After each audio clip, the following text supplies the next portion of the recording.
Hi, everyone. Welcome to Youth Connections Cafe. A shout out to Youth Connections Cafe and Youth for Change for allowing us to be here on this platform. My name is Lynne McIntee. I'm a host of the Youth Connections program, and we do a lot of things at Youth for Change. So we encourage you to follow us on social media. Give us a shout out, a like. If you have any ideas for programming, we would love to hear from you. Always interesting to hear from our youth where we connect, we engage, and we encourage and participate in programming. We also do festivals as well. Should you want to get involved as a performer, we would encourage you to sign up as a performer or just participate in some of our panel discussions. We have an amazing guest today who has quite an extensive bio, but I'm going to start out with a little bit of it and then we might branch off from there. We have Lisa Dixon-Wells. She is the founder and executive director of Dare to Care Bully Prevention and Life Skills. A little bit about Lisa. She's been working in the school systems across Ontario for a number of years. After completing her Master's of Education in Educational Psychology in 1997, Lisa's focus has been on bully prevention and mental health. And as I mentioned, she is the founder and executive director of Dare to Care. I do encourage you to look it up, and Lisa can tell you more about it in her presentation and our chit chat discussion. But it's an amazing program, amazing initiatives, and it's been around for some time. So I'm going to let Lisa take it away, and we're going to learn about Lisa, but also the programming and how important it is for anti-bullying education awareness and knowledge, and then perhaps we can educate other people along the way too. Hi, Lisa. Hi, Lynn. Thank you for having me again. It's a Yeah, pleasure to be here. So let me just get my screen up here. Excuse sure. the back and forth here. Okay. See, can everybody see that? I can. Yep, for sure. It's nice Okay, and clear. excellent. So yeah, this is a little bit of a different situation for me. I'm either recording podcasts, which is just a lot of questions coming my way, or I'm presenting. So this is going to be kind of a hybrid, I guess, of that. I do have some questions for the viewers today and the viewers at home who watch at a later date. Just something to think about, some questions for you to think about. My background is very much as a teacher, as an educator and a school counselor. And I saw that back in the day when I was a school counselor, there really were no programs in school around bullying prevention, certainly not any Canadian programs. So that's what I decided to develop. But my desire actually goes further back, way back when I was in school as well. When I really think about what drives me to do bullying prevention for 25 years now, is my lived experience, not as a child that was targeted or a student or athlete that was targeted, but observing from the sidelines a boy that I went to school with from kindergarten right through grade 12 who was severely targeted. Every year was targeted. I didn't really know about it until I was in grade 8 and he was in my homeroom class and I saw, firsthand how he was treated. But I never said anything. I never supported him. I never spoke to a teacher. I was what we call the silent part of the silent majority, which I'll talk about today. And it has always bothered me. And not surprisingly, I've kind of kept in touch with him over the years because he's a neighbor of my childhood home. He's a neighbor of my parents. He never moved out. He never got a job. The bullying completely destroyed him for his adult life. And I often see him walking around the neighborhood. That's what he does when he's feeling anxious, when he's feeling stressed. His therapist said, go for long walks. So I've watched him for years walk around this neighborhood and it's really the catalyst that made me develop Dare to Care and push it forward because so many of us are silent when it comes to bullying. We see it, we know it's wrong, and collectively, more than ever today, we need to start speaking up. So maybe I'll just jump right in. I am talking about bullying in school and sport because Dare to Care did shift back in 2018. We took our school award-winning school program and adapted it for amateur sports for children and youth, where there's a huge problem. In Canada, We know that 70% of youth are dropping out of sport by age 13, never to return to organized sport again. And while there's a number of reasons for that, maybe they found something, a different hobby, or the sport became too expensive. The kids themselves, the children and youth themselves who are dropping off, said the number one reason is the bullying, the toxic environment. And in schools, we've known it's historically been a problem and is still a problem. And in Canada, 150,000 students miss school each day in Canada directly because of bullying. So it is a problem. And maybe I'll just preface it by also saying the reason why I'm so thrilled to be here today and talk to youth and share this with youth is we know that almost 90% of time when there is bullying going on in school or in sports in the community, youth are present. Youth are there, they're witnessing it, but only 4% of the time are they actually speaking up or reporting it to adults. So something needs to happen, something needs to change, and we need to support our children and youth in speaking up, but the adults around us need to know what to do as well so that, as youth, your reports don't go unlistened to or mismanaged. So before we jump in though, and I know we have a few observers now, and for those that have your camera on, thank you so, so much. I want to play a little bit of an icebreaker game with you, and there's a reason for this. This isn't just a random game. I'm going to show you a celebrity as a child, and you need to figure out who that celebrity is. And the first two are so easy. The third one and fourth one are very difficult. So the first celebrity I will show is this beautiful young boy. Do you know who this is? And for those who are viewing right now, if you want to just in the chat room say what the answers are, or my preference would be just unmute your microphone and just shout out what the answer is. Any ideas who this is? I bet someone out there knows. Take a guess. I can see you, Megan. This Megan. this one to me is pretty obvious. Any guesses? All right. That is Ed Yeah. Sheeran. Yeah. He hasn't changed all that much. Ed Sheeran was severely bullied as a child because of a stutter, a severe stutter, because of his red hair, because of just being who he was or who he is.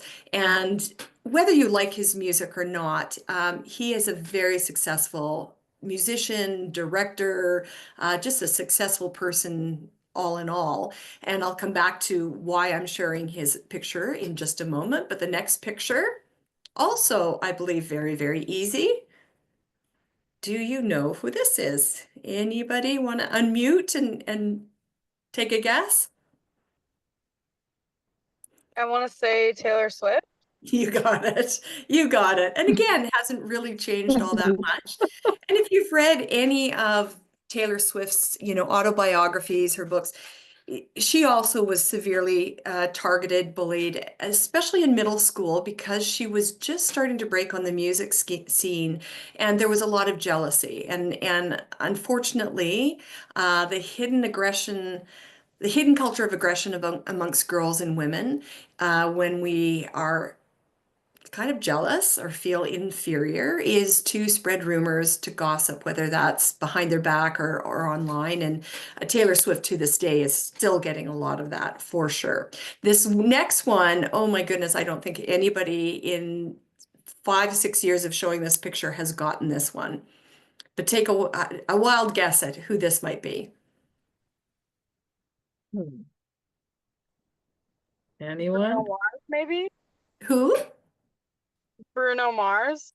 You know what? We always get that answer. It's not correct, but we always get that. Keep going. Keep going. The Weeknd. No, first time we've had that one. Good try, though. It's a blurry picture, so it's not that easy to see. I think you're getting there. Yeah, you're on the right track. One more guess. Hmm. You got this. Someone out there has this. All right, here we Okay. come. Who is it? All right, it is Dwayne Johnson, Dwayne the Rock Johnson. So this is a beautiful picture of him when he was 2 years old. And Dwayne also has a story of being bullied. He comes from a single parent home. His mother was she cleaned homes as for a living. And one of the last homes she cleaned was in a very wealthy neighborhood. And they allowed Dwayne and his mom to stay in a guest home, which meant he went to a school of very upper class, socioeconomic, very, very wealthy people. And he himself was not from a wealthy home. So he was very much teased for his clothing, his look, etc. And so everybody that I've shown right now has a story, has a past of having been targeted in the past. And they all share the same story. And I think it's very very interesting, and it sort of segues into my next slide. They all share the story of how now, as successful adults, when they go back to their hometown and they see people around, they're walking down the street, they're trying to be incognito and not really, flamboyant and out there as celebrities. They always, always have people from their past coming up and say, "Hey, Dwayne, hey, Taylor, hey, Ed, do you remember me?"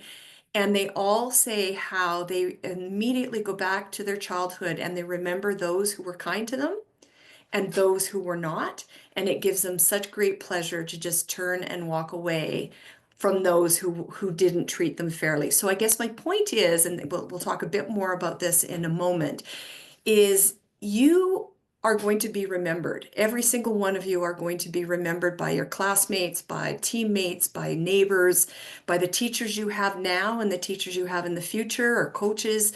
You are going to be remembered. And a very important question to ask yourself is, how do you want to be remembered? Which leads me to this next individual.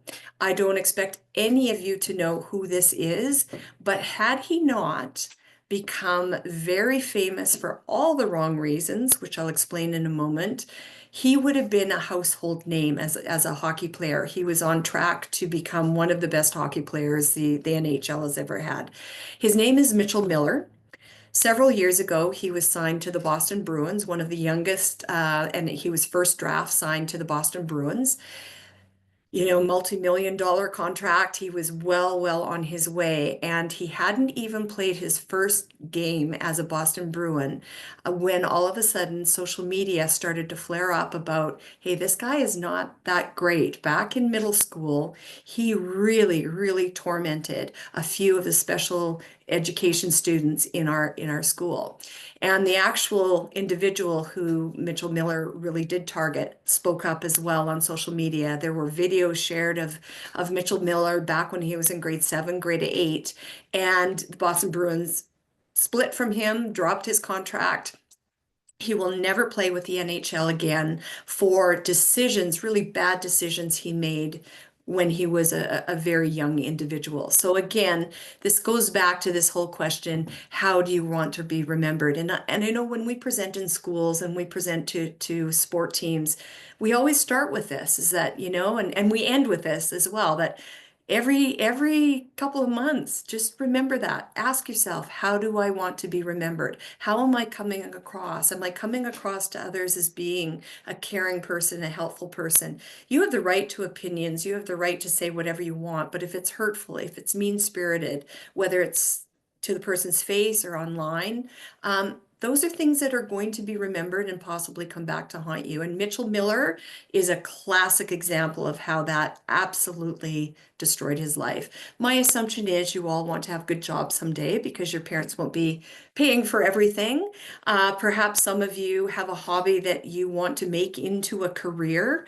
Some of you possibly go on to university, to college. Maybe some of you are athletes and you want to represent Canada at the Olympics or World Championships.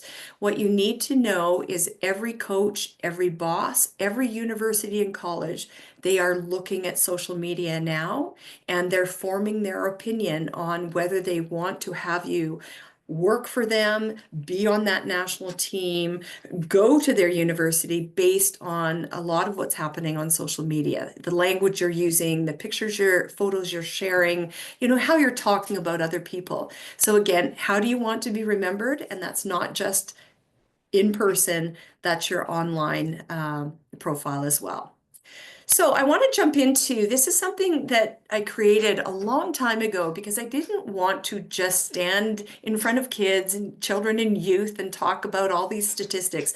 I wanted to give kids a visual of what's really going on in the world of bullying and why it exists, whether that's in school or sports or in the adult workplace, because bullying knows no boundaries. It is absolutely everywhere. What we know is in any organization, so let's talk about school. In any school, roughly 15% of the individuals in school are targets of bullying. And we're not just talking about the students themselves. This could be a teacher. This could be an administrator, a support staff. This could be a parent within the school community that's being targeted. But overall, roughly 15% are being targeted. Then we have the biggest group of all, the silent majority. This makes up almost 80% of any school, sport, workplace. 80%, these are good people, good human beings. They're helpful, they're caring, they have empathy, they have compassion, but when it comes to bullying, it's almost like they shut down. And I want to ask you, and again, we don't have a lot of live viewers right now, but I am going to put you on the spot. Unmute yourself if you know what are some of the factors that keep us as human beings silent when we see something and we know it's wrong. What might keep us from speaking up, standing up, or reporting it? Any ideas? In around. Jack? Jack, okay. I'm going to say, Megan, I'm going to reach out to you for just a moment because I know you're working with youth right now. And I know the last time we were together, I enjoyed hearing about your interactions as leaders and such. Do you have any reference to that at all, what Lisa was just asking? Oh, yep, go ahead. Did you ask me? Yep. I see you're unmuted there. Oh, Oh, unmuted. Well, could you, I don't want to put anybody on the spot Yeah. here, so I have a slide to talk about this. Sure. Why do we stay silent? Well, fear is the overarching reason. Fear of retaliation, which is a very justified fear. If you are the only one in your class or your sport team who actually speaks up, everybody else witnessed it, but nobody else speaks up with you, there is a very high chance that the bully will turn their attention onto you. And that is why strength in numbers, we collectively need to stand up. It shouldn't be up to one person, but also fear of not being taken seriously. So fear of telling a teacher or a coach or an adult what's going on and they just kind of minimize it or ignore it or say they're going to deal with it, but they don't, which then makes you a little more vulnerable because the bully might find out that you reported it. Fear that the adult will make it worse. This is more so fear that the parent will come to the school or come to your sport team to practice and kind of embarrass you, humiliate you in front of your peers.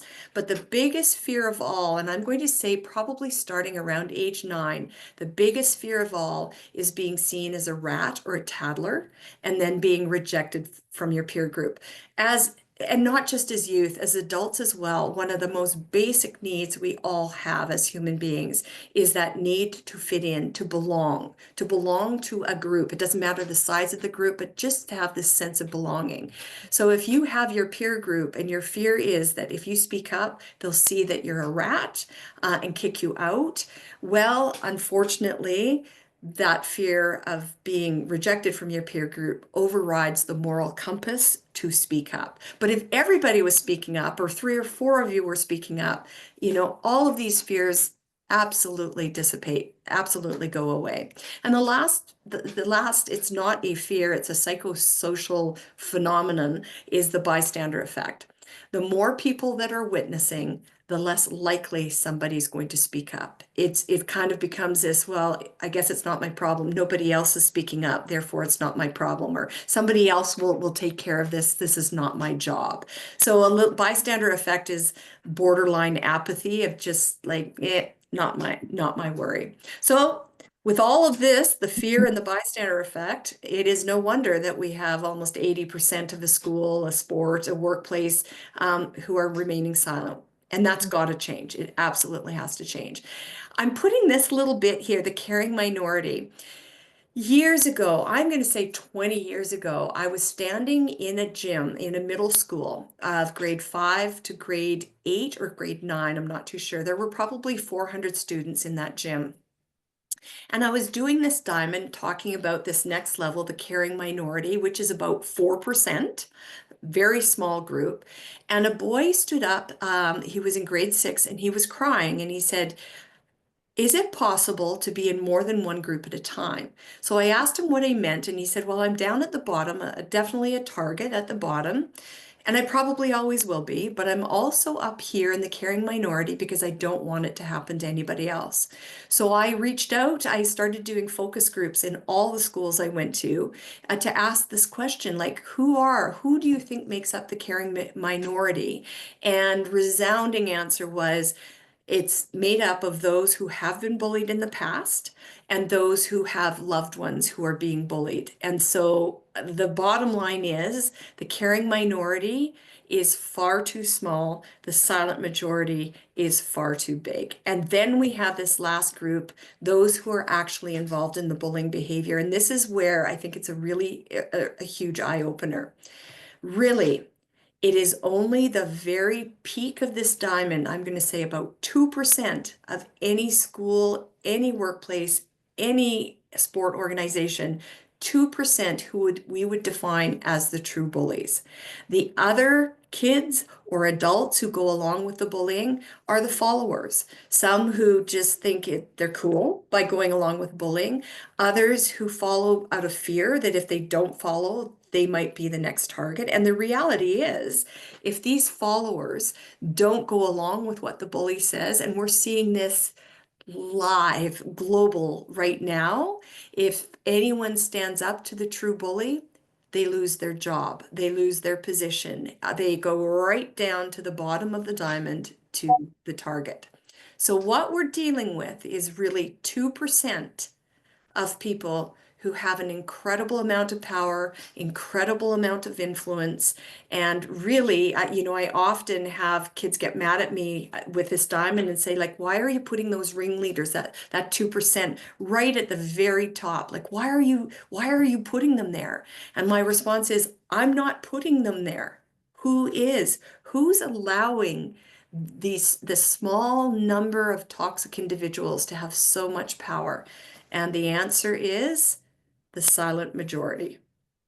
So at Dare to Care, if you do look into what Dare to Care does, really our whole role is about mobilizing the 98% to become the caring majority by giving you the tools, giving you the support, training the adults that care for you, the tools and support to actually speak up. And this little 2% outside of the circle of caring now, we may not change them. That is just the reality of our world. We may not be able to change the stinking thinking of the 2%, but we sure can mobilize the 98% to say, yeah, not in our school or not in our sport team. This is not happening.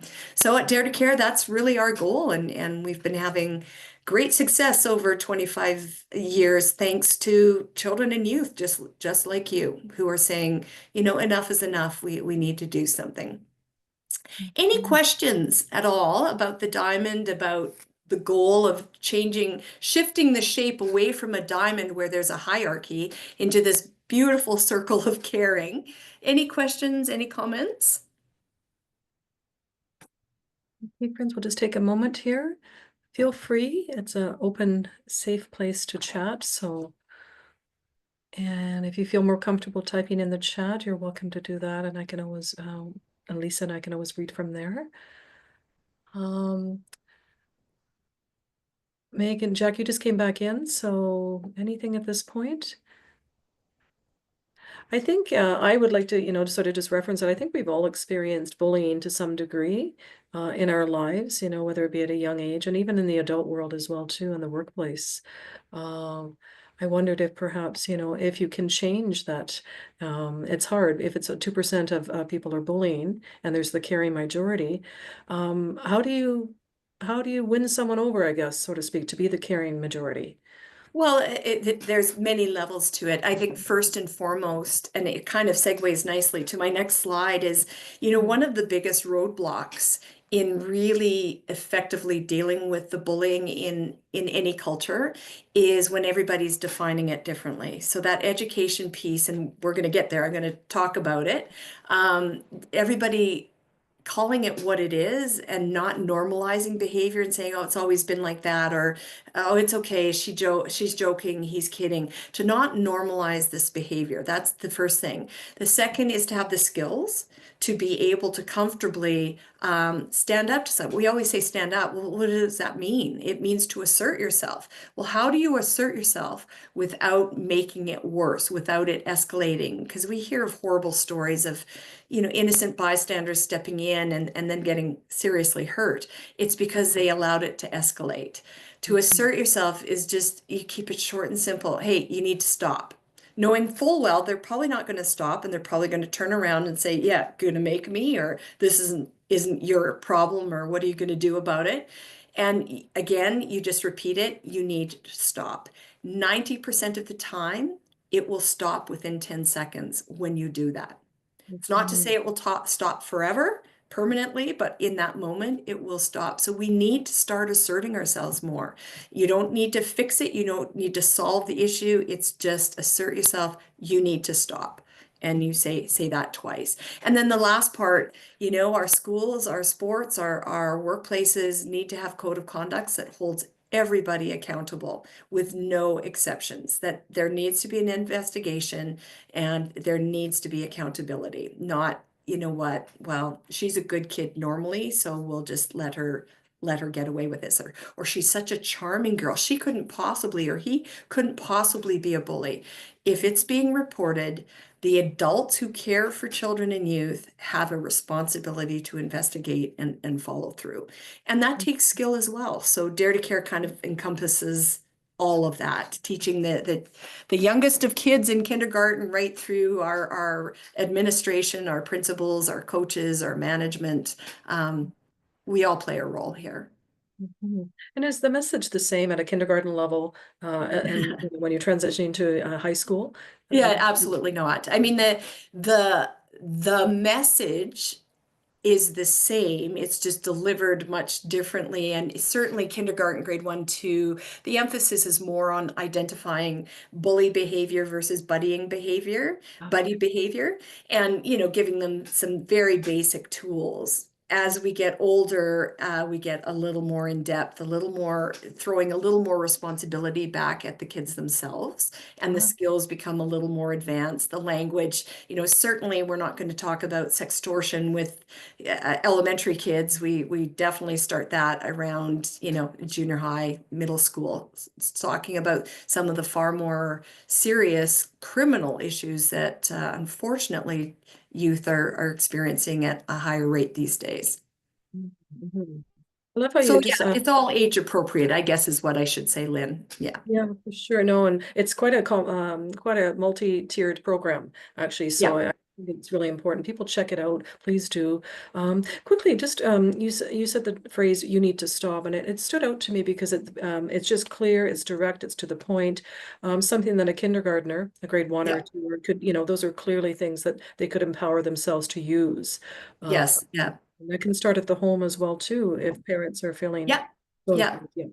Yeah. I think that the key here is the longer you stand there and talk, the more opportunity the bully, who has a lot of power, the more opportunity they have to engage you in a power struggle, and they will probably win. So if you stand there, you need to stop because that makes me feel bad and you're hurting people and blah, blah, blah, blah, blah. The longer you stand there, it's more opportunity for them to engage you. And you don't want that. So short, simple, you need to stop. What are you going to do about it? No, you need to stop and then turn and walk away. You've done your job. And as adults, we need to start doing that far more, you know, in Tim Hortons or in the mall. When we see these things, we don't need to fix it. We don't need to, you know, be the police, but we do need to acknowledge these things are going on. And the lack of acknowledgement is what's normalized so much of this behavior. It's just become, it's just the way people talk to one another. It's just the way people treat one another. And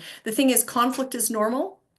Being is not, and should never, ever be tolerated. Yeah. That's good. Yeah. Hi to Jazzy. Hi, nice to see you. You got home safely from school. That's awesome. Yeah. Great.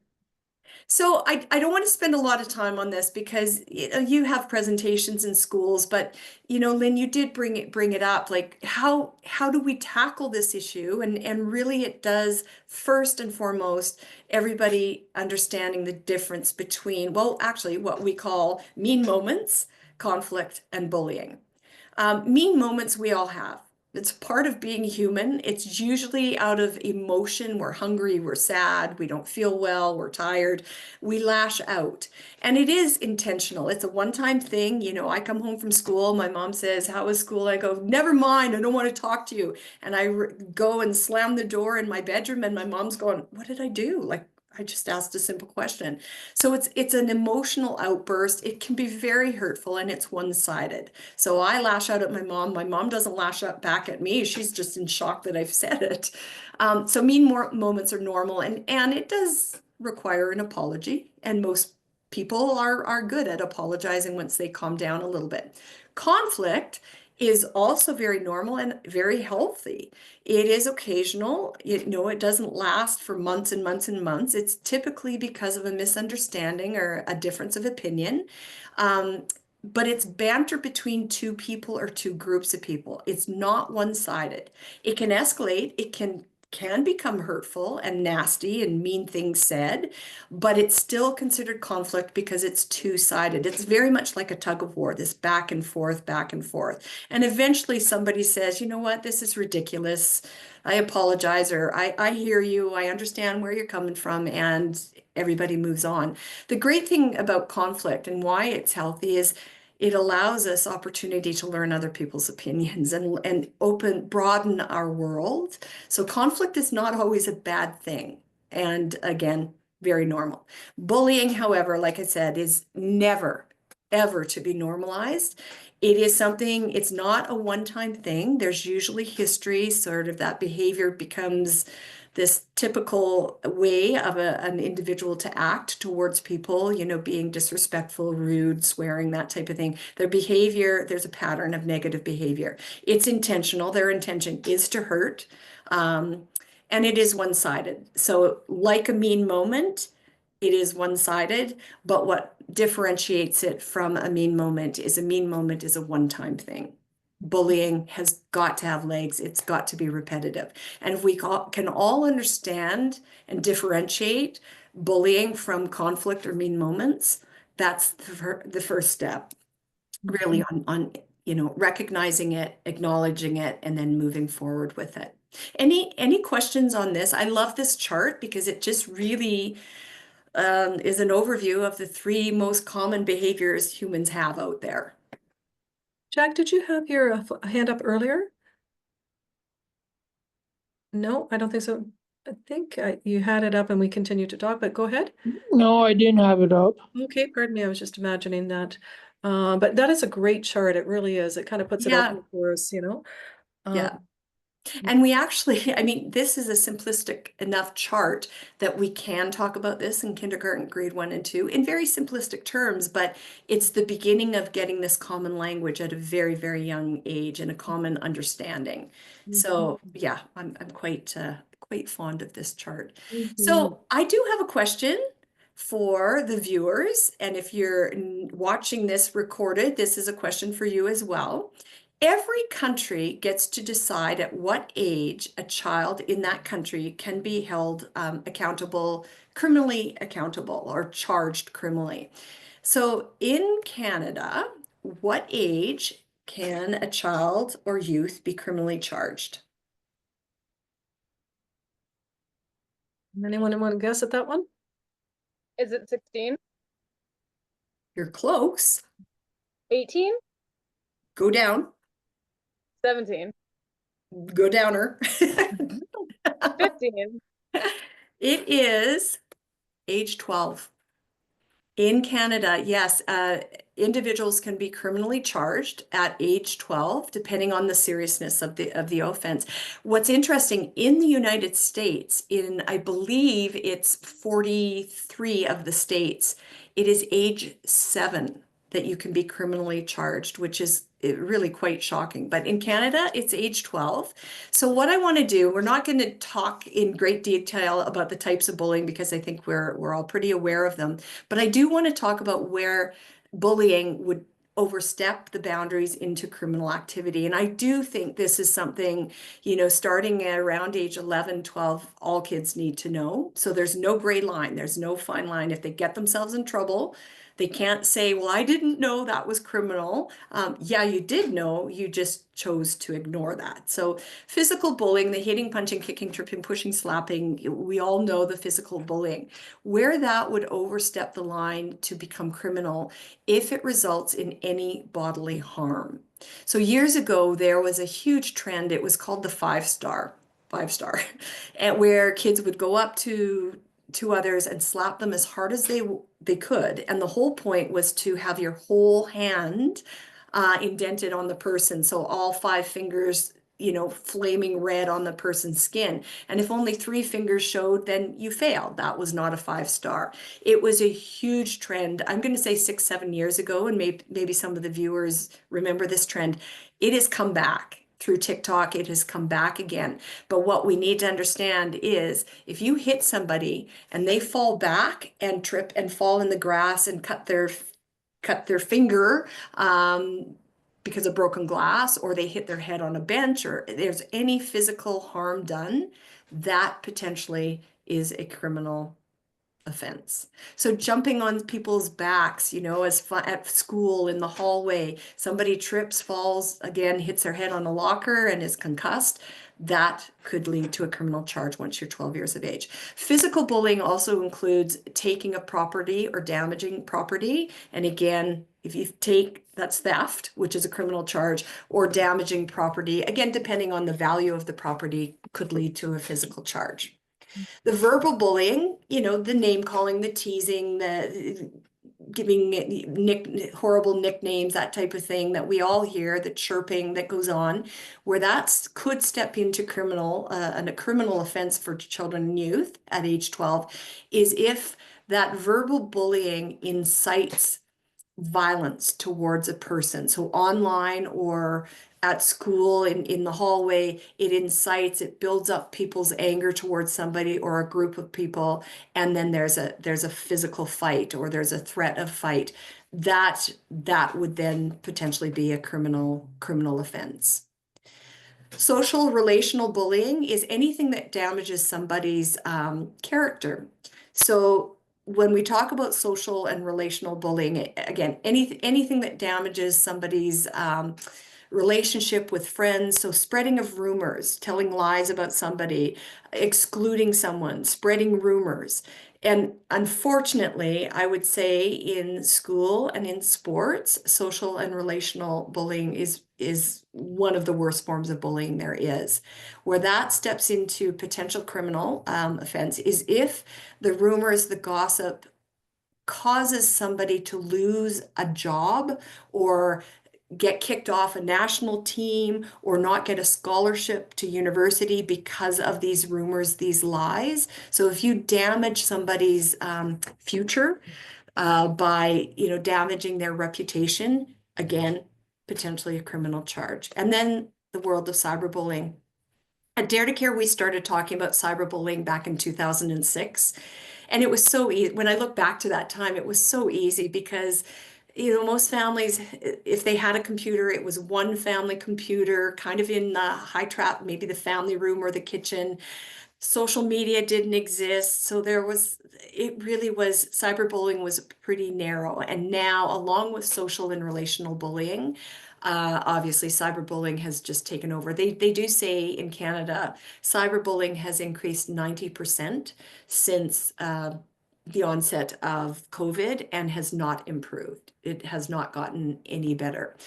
Where cyberbullying would step over the line into any kind of criminal behavior would be if it's the share, well, any of the above, so damaging somebody's reputation, inciting hate speech online so that somebody is physically attacked, threatening someone online, even though you're not physically harming them, the act of threatening them could potentially be a criminal offense. And also the sharing, we call it the creation, possession, or distribution of child pornography.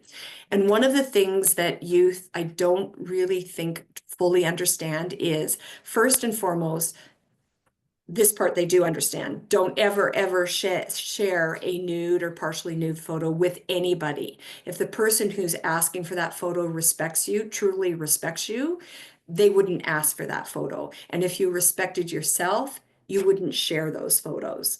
Now, in this day and age with Snapchat, you share a photo and the whole idea is it disappears in 10 or 15 seconds. So I share a photo to Lynne and think only Lynne will see it. And it disappears in 10 or 15 seconds. Well, Lynne, the second she takes a screenshot of that photo, if it is sexual in nature, if it shows nude sexual body parts, that is, the second she takes that screenshot, that is possession of child pornography. If she shares it with anyone, which always happens, that's now distribution of child pornography. And the sharing and distribution and possession of child pornography are by far the toughest laws, youth justice laws out there. And I could tell you story after story after story where that's still a problem. So again, and the other side of it, going back to where I think youth aren't really aware of this, is if you're under the age of 18, even if you consent to share a nude or partially nude photo, you are underage, and that is child pornography.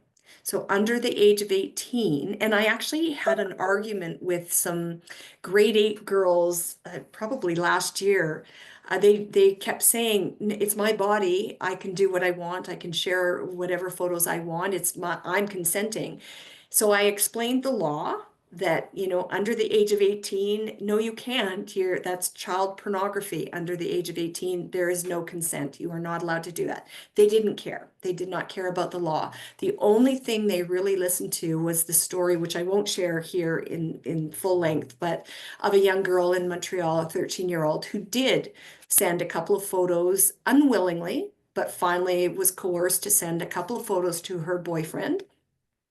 He did a Snapchat. He took a screenshot, shared it with multiple friends. All of those boys were charged, had to go in front of a judge and explain why they thought it was a good idea to first take a screenshot and then share those photos. The police suggested or implied that poor girl, even though we only know of a certain amount of boys who had the photo on their phone, the police suggest that within 24 hours, her photos were in the phones of more than 10,000 people. So when I told these grade 8 girls, okay, you don't seem to care about the law, but do you want your photos in the phones of 10,000 people, possibly predators out there? I saw a glimpse of them kind of realizing maybe this isn't a good idea. So again, knowing the law, the fine line between bullying behavior, where you should be held accountable and there are consequences, but when it actually steps over the line into criminal activity, I think is very important. And very quickly, because I don't want to run out of time here, sexual harassment. So Lynne, you asked about, what do we talk about the same things in kindergarten or grade 3? Sexual harassment, again, is something that obviously by middle school needs to be talked about because it is a huge problem and in many ways has become normalized because of the shows we watch, the environment we live in. Sexual harassment is any kind of unwanted comment, gesture, or action that makes somebody feel uncomfortable in their body, that they want to get out of that room. They just feel unsafe. And what we need to understand is people who bully, including people who sexually harass, will never admit that what they did is intentional. They'll say, I was just kidding, I was joking, like I thought she could take it, or I thought he could take it, or don't be such a baby. And they'll minimize the harm they intended. They'll never ever admit to wanting to hurt someone. So as adults, we don't listen to the bullies and their excuses. We need to look at the impact it's having on their targets. And the impact is always, especially in sexual harassment, feeling very, very uncomfortable in one's skin and feeling very uncomfortable in a certain environment. So examples of sexual harassment would be the jokes, the gestures, the nicknames that, again, have become so normalized, especially in sport, but even in school as well. We need to call people on that. That's not okay. You have no idea how those nicknames or those gestures or comments are impacting others. Spreading sexual rumors, and those rumors are usually around one's gender or gender expression or sexual orientation, and can, again, cause great mental unwellness. Unwanted touching of a non-sexual body part, any touching of a sexual body part, unwanted sexual body part touching would be criminal, automatically criminal. This is more of the hugging, when somebody says, I don't want to be hugged, or a coach goes and massages your shoulders. And again, most of the time, 99% of the time, it would be completely, that there's no intent there. But if the impact is to make somebody feel uncomfortable, and as an athlete, you say, I don't like that, the coach needs to listen to that. Or if your friend doesn't like to be hugged, don't joke your way out of it. Listen to them. There's a reason for that. Cornering, making someone feel unsafe in the room. Stalking or repeatedly asking someone out. So no means no. We've heard that for decades and decades. And then this last one is similar to the cyberbullying. So sexual harassment is also, again, the creation, possession, and distribution of child pornography.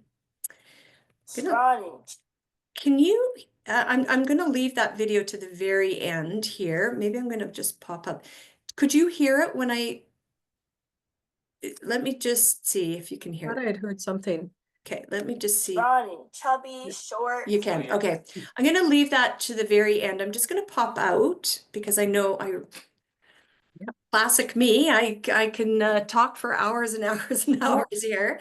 It's But I wonderful. do want, I've shared a lot, I've talked a lot. There's so much more. I mean, the whole issue of bullying is really, really complex, but just curious if there's any questions anybody in the audience might have about anything. Hmm. I Thank you. actually did have a question, and this relates back to the social and relational relation bullying that you were talking about. What if somebody spreads rumors about another person before the age of 12 in Canada, and it ruins their reputation for the rest of their life, say? Yeah. What happens then? Like, can they ever be held accountable for that, like at a legal level?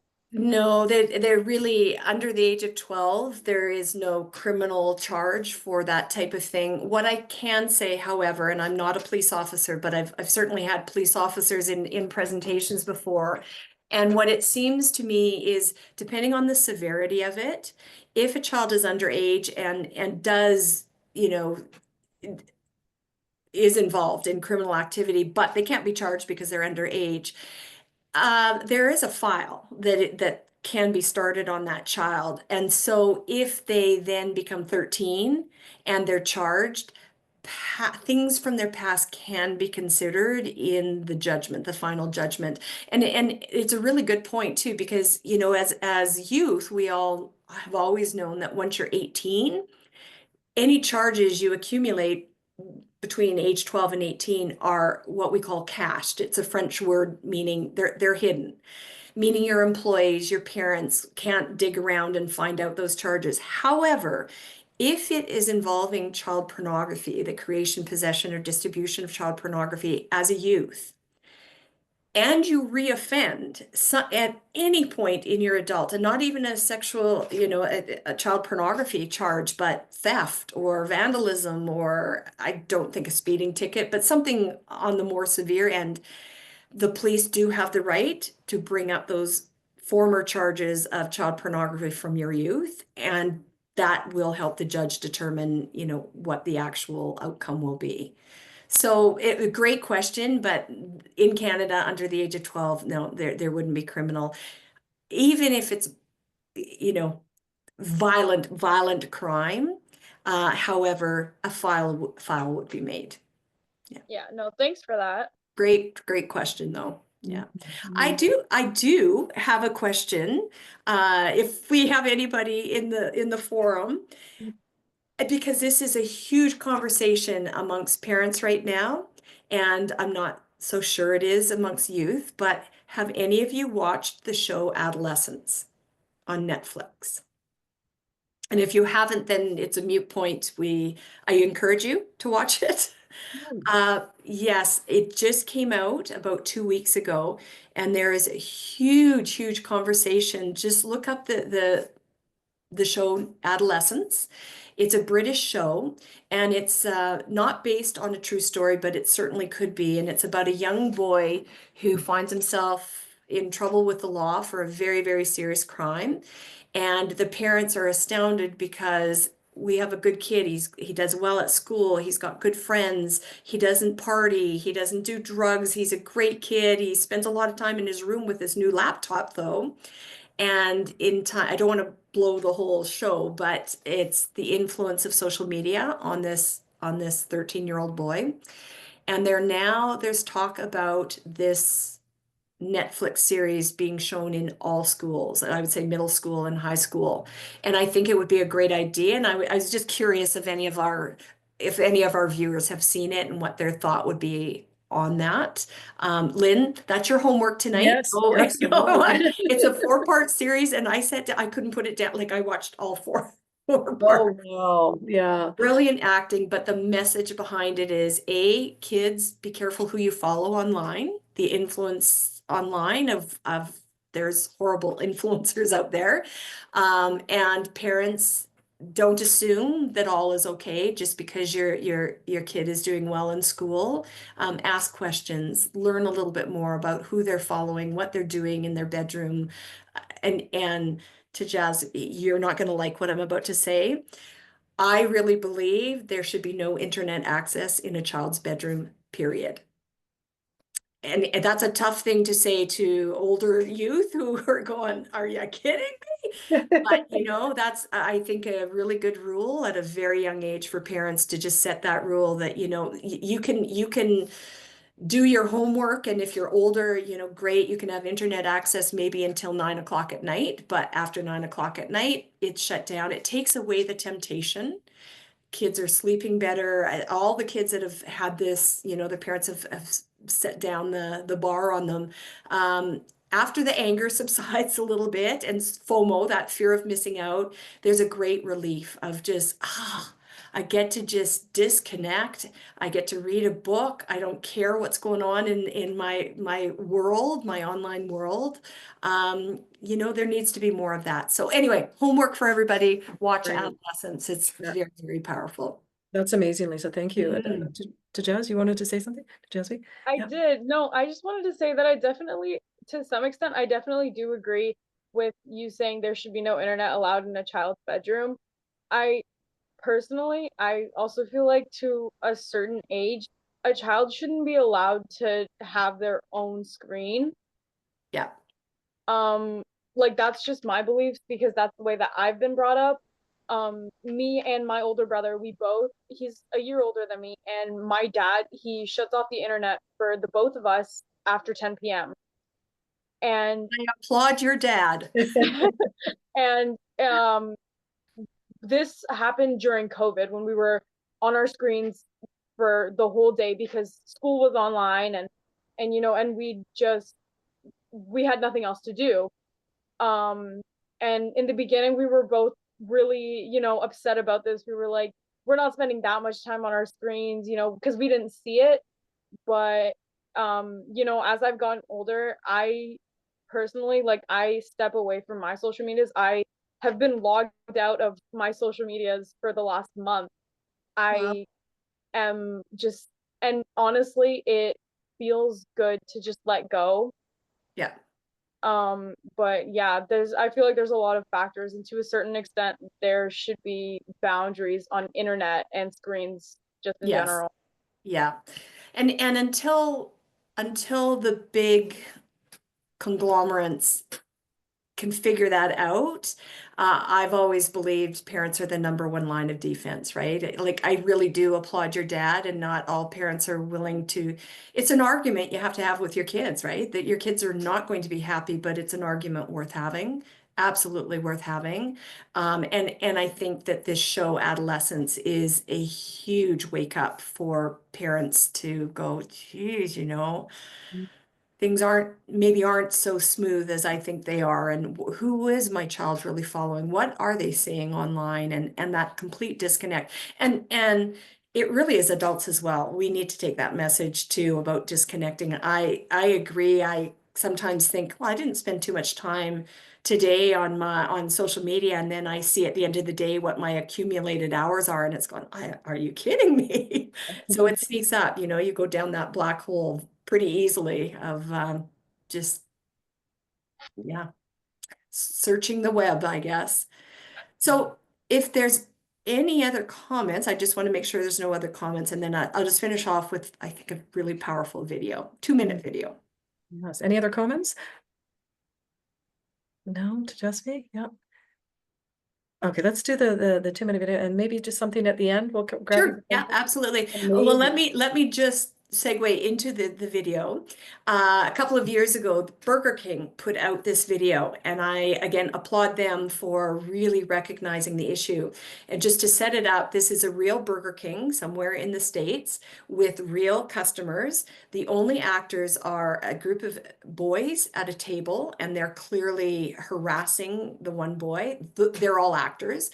And then the two Burger King employees are actors, but the whole point is just watch at the adults and their lack of caring of what's going on at the table right next to them, but they're concerned about their own food. You'll see what I mean. Yeah, very, very powerful. Just give me 1 second here. Scrawny, chubby, short. Queer. Getting caught up in bullying, it's so easy because you're just glad that you're not being bullied. It's been hard for me to stand up for other people because I feel like I'm already a target. It's just easier to do nothing.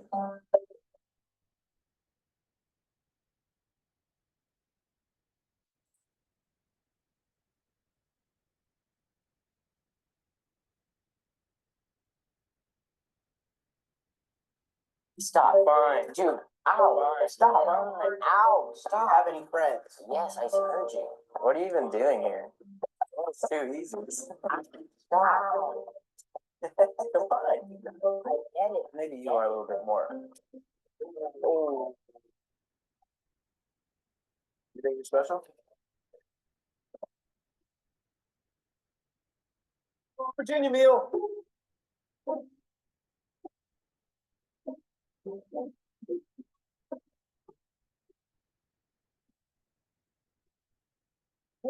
Stop. I just opened it up and it's all smashed. Did you order bullied or unbullied? Bullied or unbullied? Yeah, do you have a manager that I can speak to? Because that doesn't make any sense. Hi, How's it going? I was given this. Did you bully this burger? Well, yeah. This is a defenseless Whopper Jr. He can't defend himself. I don't mean anything by it. Just relax. Just relax. Just give me my burger, man. What the fuck is going on here? What are you? Is there something wrong with you? Because that's clearly what happened. Can't be serious. Had you seen me bullying this burger, would you have stood up and said something? Yeah. It's good to know.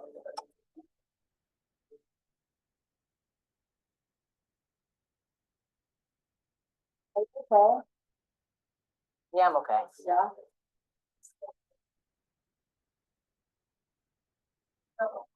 What's your name? Reed. Hi, Reese. We're just having fun. You having fun? He's not having fun. So therefore, I think you guys should just leave him alone. They're This feels better to me. Have you ever been like messed with before? Oh my god. Like the ideal world is where if somebody else sees like something weird happening, that they'll come over and be like, hey, this is not okay. Yeah. To feel defenseless, that's the one of the worst things in the world. Chelsea came and she would just tell them that it's not okay because it isn't. Something I'll never forget is my friend standing up for me. I've been that kid, so if I see it, I'm gonna do something about it. And I hope there's more people out there like that.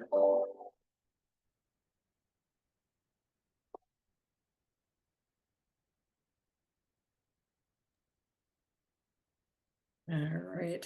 Scrawny, Yeah. chubby.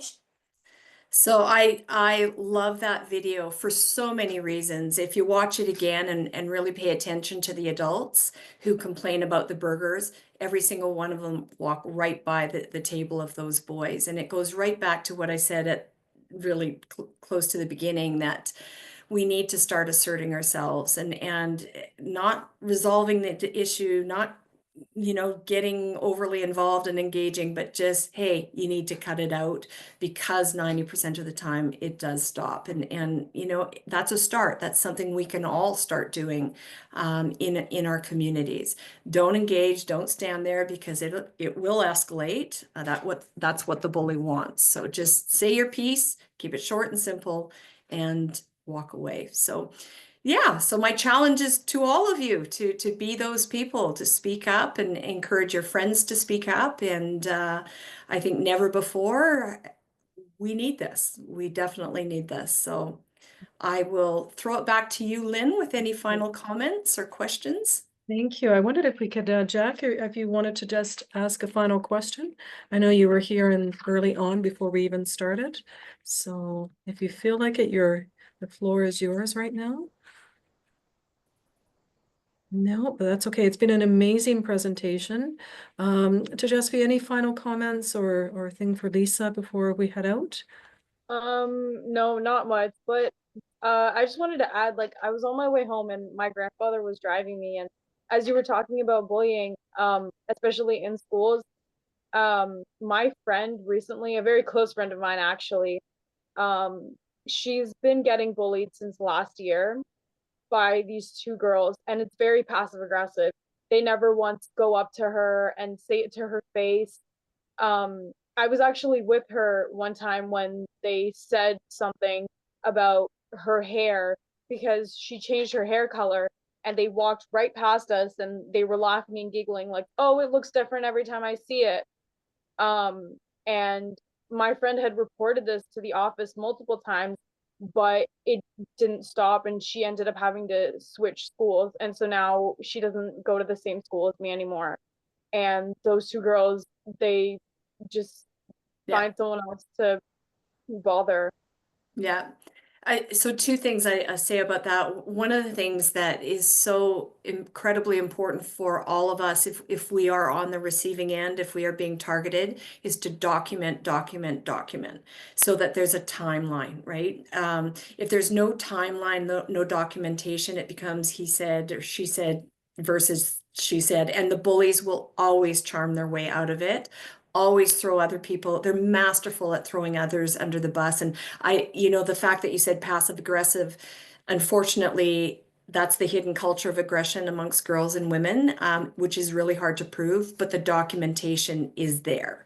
So it's too late for your friend, but this is a lesson learned that does help a lot. The other thing that I will say is that, and it does make me sad, is that there really is a lack of training around bullying prevention for teachers and for adults. We think we know what we're doing, but we don't. And so what we tend to do, if we even investigate, is sit the two parties down, the bullies and their target, and the imbalance of power is too great. The target is fearful, so we'll minimize everything, and the bullies, again, are charming and masterful at twisting the truth, and it just nothing gets resolved.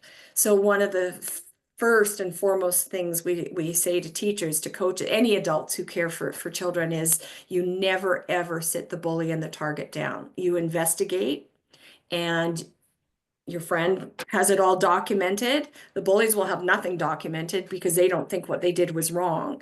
And that's the beginning of proper investigation. But it needs to be taught in schools. You know, I graduated from with my education degree too long ago to mention the number, but a very long time ago.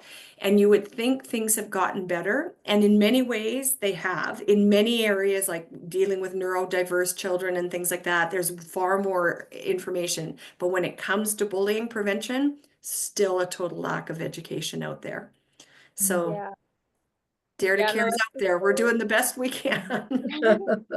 yeah, honestly, there has been some improvement of raising awareness to bullying in schools because I was bullied when I was in elementary school. I was bullied by my closest friends actually. In it's starting in grade 1 and all the way up to from 1 through 5. 1 through almost 5, they wouldn't stop, and there were no like assemblies, there was no raising awareness towards anti-bullying, and there was like the teachers wouldn't talk about it, the school wouldn't talk about it much, and I considered these girls my best friends, and they would bully me, and I had my older brother at the same school as me, but he didn't seem to care, or that's how I felt because he couldn't do much. And but seeing as now there are more people talking about raising awareness to stop bullying, it feels nice to someone especially that's been bullied in the past. It's nice to feel like there's people standing up for, you know, for the greater good. Yeah, and I do think that youth are far more aware, certainly than I ever was as a youth, are far more socially aware of what's going on. And I think it's great, you know, that there are more assemblies and more conversation, but there still needs to be more education on the adult side so that they can take those reports of bullying and actually effectively do something with that, right? Not just talk the talk that we're a school where there's zero tolerance for bullying, actually put that into practice. So we have a ways to go, but you know, I think it's weird to say it's a gentler, kinder world. And in many ways it is, and in many ways it's not. And a lot of that has to do, well, the environment of what we're living right now, you know, globally, and social media has just done a huge, it's just too easy to be a keyboard warrior, isn't it? Yeah, I like that. I'm gonna quote you on that, Lisa. Yeah. Mhm. Yeah. Just very quickly, I actually had sat on a board with a primary school teacher, we'll say, but did not never notice their behavior in primary teaching, but noticed the behavior, you know, aggressive behavior, I guess, if you will, and passive aggressive on a board level when we were sitting community board together. And just what you had said, it was just, I had to document because it was just too repetitive. And you know, it ended up working out, if you will. That documentation really did help. Unfortunately, the person was no longer on the board because of that. There were other people involved to report it as well. But it felt really not good to do that because I know they were a wonderful primary school teacher, amazing, and it was really disheartening to me to see that in the adult world, I guess, if you will, on a board level that you know, be a visionary or a divisionary, you know. Yes, absolutely. Which one is it, you know? Yeah. And unfortunately, I had to document it. Didn't like it, but it did come in handy. Yeah. Well, you know, again, people need to be held accountable. That's just the bottom line. Yeah. Yeah. And it seemed to help the collective moving forward. So, for sure. yeah. So it's important, you know, upstanders, you know, that's what we are, right? Yeah. Caring majority. Caring majority. I love it. And I'm definitely going to look out for the programming, adolescents, for sure. Yes, please do. Yeah. Lisa, you are just a wealth of knowledge. I just love spending time with you. There's never enough hours in the day. And I'm just so glad that we had some other people joining on the call today and others that will be listening to you in this recording. So Great.